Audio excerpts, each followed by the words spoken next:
رئيس مباحث اسكندريه النهارده وتلم الموضوع بسرعه، لان بعد المباراه كان حصل مناوشه بسيطه كده وبعد الاحتكاك، لكن الامن الحمد لله خلص على الموضوع وانتهوا الفرقتين.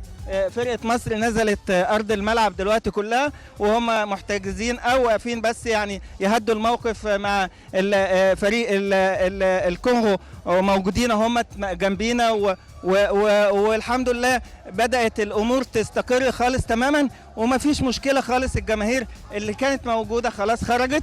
بيحتفل فريق الكونغو يعني بالتأهل والفوز النهارده، وفريق مصر خرج على خير وما فيش ادنى مشكله. لكن انا عايز اتكلم كمان ان النهارده كان الامور من بدايتها الحمد لله كويسه لحد ما انتهت المباراه.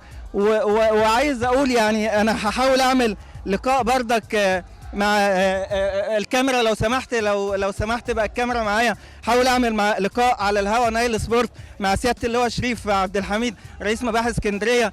اولا بنبارك لك، خلي الدنيا هاديه ومفيش مشكله يعني. بنبارك لك يعني على رئيس مباحث اسكندريه مكان سياده اللواء ناصر العبد، والف مبروك وطمن الناس واحنا على الهوا في استاد النيل دلوقتي. لا الامور هاديه جدا ومفيش اي مشكله خالص، والمباراه عدت بخير وان شاء الله باذن الله تبقى دايما كده المباراه كره القدم في اسكندريه تبقى طيبه يعني دايما. لو قلنا في استاد النيل نبذه ايه اللي حصل يعني شفنا هرج ومرج في ثانيه كده وتلم الموضوع. لا مشكله بسيطه خالص ما كانش فيها يعني لا تذكر ان احنا اصلا نستعرضها يعني. بشكرك واتمنى تتواصل معانا في نايل سبورت على طول في لقاءاتنا يعني وفي مداخلاتنا باذن الله. ان شاء الله باذن الله. متشكرين.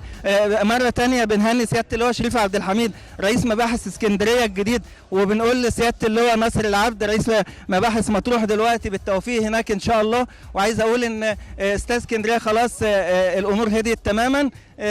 فريق الكونغو موجود دلوقتي في يعني تحت مكان الاستراحه بتاعته، وفريق مصر راح خلاص غرفه خلع الملابس وانتهت المشكله تمام مفيش اي مشكله. والف مبروك لفريق الكونغو. عايز اقول لك كان حديث مدرجات النهارده نتيجه منتخب مصر امبارح بردك اللي كانت يعني مخزيه شويه للجماهير المصريه. كنا محتاجين ان احنا نفوز في اول مباراه لينا، لكن معلش رب ضاره نافعه، وتكون المباريات القادمه ان شاء الله ابتداء من المباريات الرسميه ان شاء الله تبقى مباريات خير ان شاء الله لمنتخب مصر.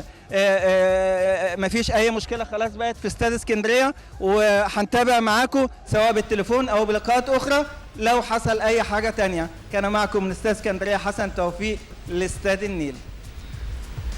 شكرا زميلنا حسن توفيق. يبدو انه يعني شد عصبي بين اللاعبين بعد المباراه، لكن اطمنا